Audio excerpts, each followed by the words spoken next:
Tu vois une publicité à la télévision. Elle est vivante, presque hypnotique.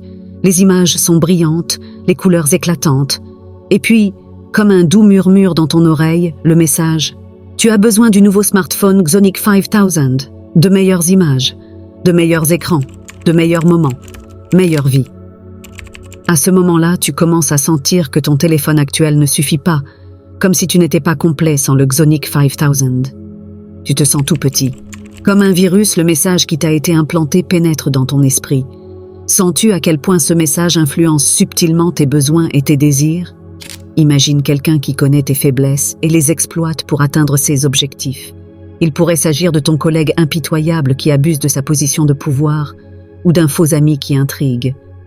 Leurs actions sont perfides, presque invisibles dans leur sophistication. Ils sèment le doute, chuchotent des mensonges, montent les gens les uns contre les autres. Ils savent exactement sur quel bouton appuyer pour t'orienter dans une direction qu'ils jugent avantageuse. Réfléchis bien à cela. Pour eux, tu n'es rien d'autre qu'une poupée qu'ils bousculent à leur guise. Tu danses ou tu travailles pour eux, comme ils le souhaitent. Ce type de manipulation peut être particulièrement néfaste, car elle émane souvent de personnes en qui nous avons confiance ou qui ont une autorité sur nous. Ils exploitent nos peurs, nos espoirs et nos incertitudes. Et cela te touche au moment où tu t'y attends le moins.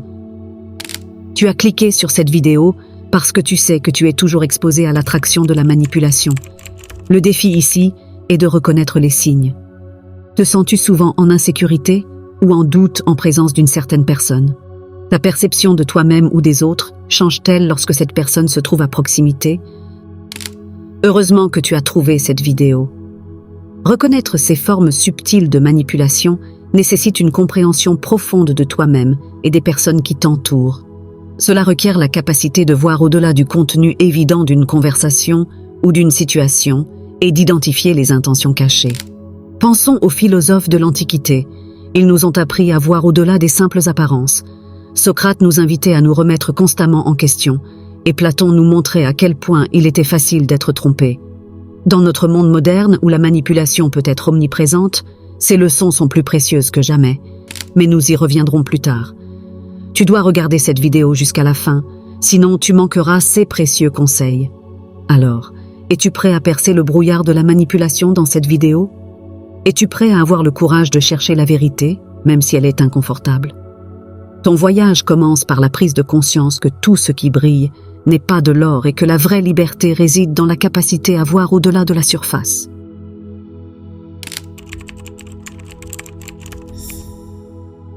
Commençons par la manipulation émotionnelle. Imagine une relation dans laquelle une personne exploite constamment les émotions de l'autre pour prendre le contrôle. Par exemple, un partenaire qui crée un sentiment de culpabilité pour amener l'autre à faire ce qu'il veut. « Si tu m'aimais vraiment, tu ferais ça pour moi » est un exemple classique. Ici, l'amour est utilisé comme une arme pour gagner du pouvoir sur l'autre. Comme un mouton, tu es lentement éloigné de ton troupeau par cette stratégie de manipulation. Le manipulateur t'inflige toujours de petites piqûres pour que tu ne t'en rendes pas compte, et à peine t'aperçois-tu de ce qui se passe qu'il te tient dans sa main. La manipulation psychologique va encore plus loin. Elle vise à modifier la manière dont nous pensons et percevons la réalité. La propagande dans les médias en est un bon exemple. À la télévision et surtout sur Internet, des couleurs éclatantes, des animations parfaitement synchronisées, des bannières publicitaires géantes. Penses-tu vraiment que les personnes qui créent ces outils de pouvoir laissent quoi que ce soit au hasard? Grâce à une couverture médiatique sélective et à l'utilisation d'un langage chargé, les sources d'information peuvent influencer l'opinion publique. Elles peuvent présenter certains événements sous un certain angle afin de susciter certaines réactions. La manipulation sociale se produit à un niveau plus large et concerne souvent la dynamique au sein d'un groupe. Un phénomène bien connu dans ces domaines est le group thinking. Ce concept a été inventé dans les années 70 par le psychologue Irving Janis et décrit comment les groupes ont souvent tendance à prendre des décisions irrationnelles ou dysfonctionnelles afin de préserver le consensus. Un exemple historique est l'invasion de la baie des Cochons en l'an 1961, au cours de laquelle un groupe de conseillers du président américain Kennedy s'est mis d'accord sur une stratégie erronée, car personne ne voulait remettre en question le consensus du groupe. Veille à ne pas suivre le troupeau comme un mouton. Au final, tout le monde se dirige vers l'abîme et personne ne sait pourquoi. Ces formes de manipulation peuvent se produire dans les relations, dans les médias et dans la publicité. Une simple affiche publicitaire qui suggère que tu ne peux être heureux qu'avec un certain produit est un exemple de manipulation émotionnelle. Un journal télévisé qui ne montre qu'un seul aspect d'une histoire et qui façonne ainsi ta perception d'un événement est un exemple de manipulation psychologique. Et la pression que tu peux ressentir pour te conformer aux opinions de ton groupe social, même si tu n'es pas d'accord, est un exemple de manipulation sociale. Ces formes de manipulation ne sont pas toujours évidentes. Souvent, elles sont si subtiles que nous ne les remarquons même pas. C'est pourquoi tu peux t'estimer heureux d'être tombé sur cette vidéo. Tu dois te libérer de la manipulation. Et en apprenant à la reconnaître et à la comprendre, tu peux commencer à te défendre contre elle.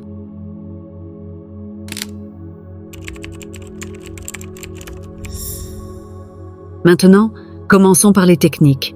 Que fais-tu lorsque tu constates que quelqu'un essaie de te contrôler? Prenons l'exemple d'Edmond Dantès dans le roman classique d'Alexandre Dumas, Le Comte de Monte Cristo. Dantès, un jeune homme plein d'espoir et d'innocence, est trahi par un complot de ses prétendus amis et injustement jeté en prison. Dans les cellules sombres du château d'If, Dantès parvient toutefois à une profonde conscience de lui-même.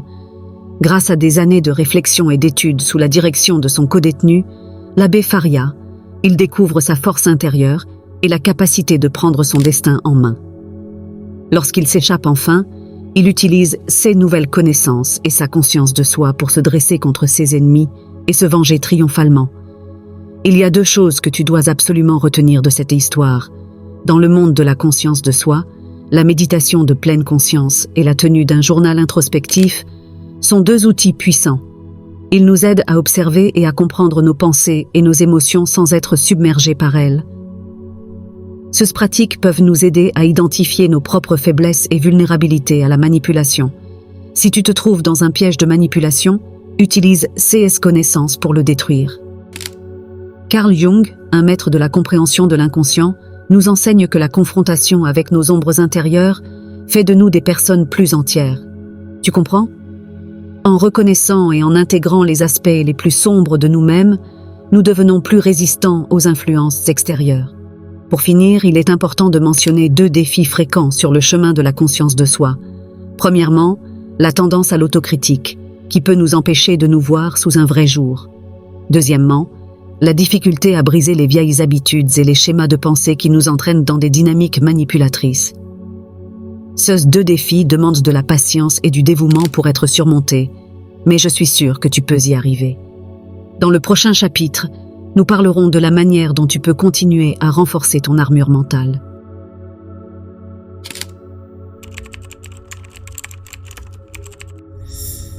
La construction d'une résilience mentale est essentielle pour s'armer contre la manipulation et mener une vie autodéterminée. Cette résilience nous permet d'affronter les défis avec lucidité et détermination. Le développement d'une pensée critique et d'un jugement analytique est un aspect clé de cette démarche. Une approche pratique pour renforcer la pensée critique est la méthode de la remise en question. Au lieu d'accepter les informations sans les vérifier, nous devrions apprendre à poser des questions. Qui dit cela? Avec quelle intention? Quelles sont les preuves? Ce type de questionnement nous aide à voir au-delà de la surface et à acquérir une vision plus profonde. Des exemples tirés de la science illustrent l'importance de cette approche. Pensons à Galileo Galilei, qui a remis en question les opinions astronomiques dominantes de son époque et a renforcé la vision héliocentrique du monde grâce à ses observations. Sa capacité à remettre en question les hypothèses établies a conduit à des découvertes révolutionnaires. Un autre outil pour renforcer la résilience mentale est la pratique de la pensée analytique. Cela peut se faire par le biais d'énigmes, de jeux de logique ou de la résolution de problèmes complexes. De tels exercices aiguisent notre esprit et nous entraînent à évaluer les informations de manière critique et à tirer des conclusions. Il est également important de créer un environnement qui favorise la pensée critique. Cela peut signifier s'entourer de personnes qui offrent des perspectives et des opinions différentes et qui sont ouvertes au débat et à la discussion. Et tu sais très bien à ce moment-là qui sont ces personnes. Bon, tu as en tout cas déjà beaucoup appris. Néanmoins, j'ai encore d'autres conseils à te donner. Certaines manipulations sont tout simplement trop fortes pour être contrées par les moyens mentionnés ci-dessus. Elles sont aussi peu profondes et aussi insignifiantes qu'un souffle de vent qui te pousse lentement mais sûrement jusqu'à l'abîme. C'est là que tu dois interrompre la manipulation. Comment faire?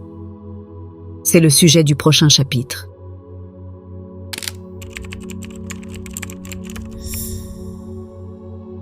Pour développer un état d'esprit qui résiste à la manipulation, nous pouvons nous appuyer sur les principes de la thérapie cognitivo-comportementale et de la psychologie positive. Ces approches proposent des techniques et des exercices concrets qui nous aident à renforcer l'autonomie mentale et à repousser les influences manipulatrices.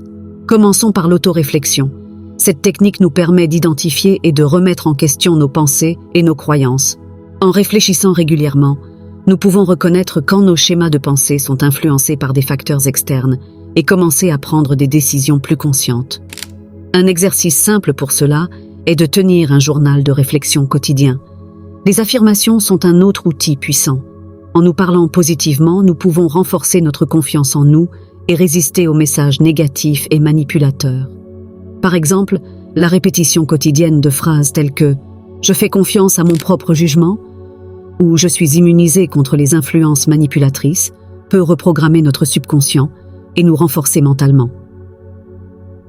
Fais maintenant une pause dans cette vidéo et place-toi devant le miroir et dis à haute voix « Je suis immunisé contre les influences manipulatrices ».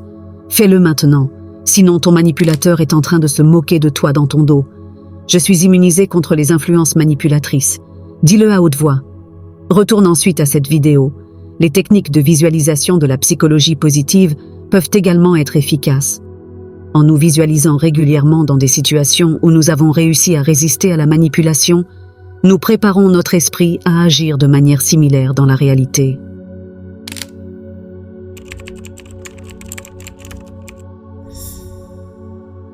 Nous avons entrepris ensemble un voyage éclairant, un voyage qui nous a fait prendre conscience de la complexité de la manipulation et de la valeur de la conscience de soi. Maintenant, à la fin de ce voyage, nous voulons résumer les connaissances décisives et te motiver à suivre ton propre chemin vers la liberté mentale. Rappelle-toi comment nous avons parlé des différentes formes de manipulation, émotionnelle, psychologique, sociale, et de l'importance de les reconnaître. Nous avons appris, grâce à des exemples littéraires comme celui d'Edmond Dantès, à quel point la perception de soi peut être puissante pour échapper aux chaînes de la manipulation. Nous avons souligné l'importance de construire une résilience mentale en nous concentrant sur la pensée critique et les compétences analytiques. Nous avons vu comment des scientifiques comme Galileo Galilei nous inspirent à ne pas simplement accepter les informations, mais à les examiner de manière critique.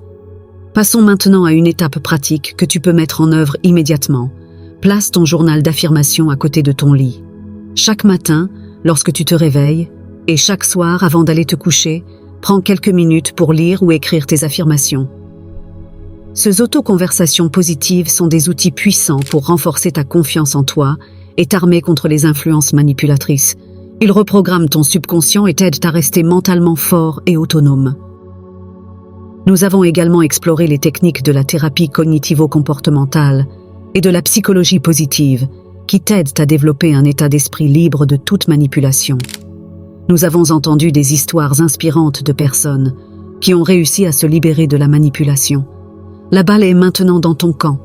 Commence ton chemin vers la liberté mentale. Cela demande du courage et de la détermination, mais le chemin en vaut la peine. Tu as le droit et la capacité de mener une vie qui t'appartient vraiment, libre des chaînes de la manipulation. Je te mets au défi. Libère-toi. Utilise les connaissances et les outils dont nous avons parlé pour prendre en main tes pensées, tes décisions et ta vie. Il est temps pour toi de développer ton vrai moi et de mener une vie authentique et autodéterminée.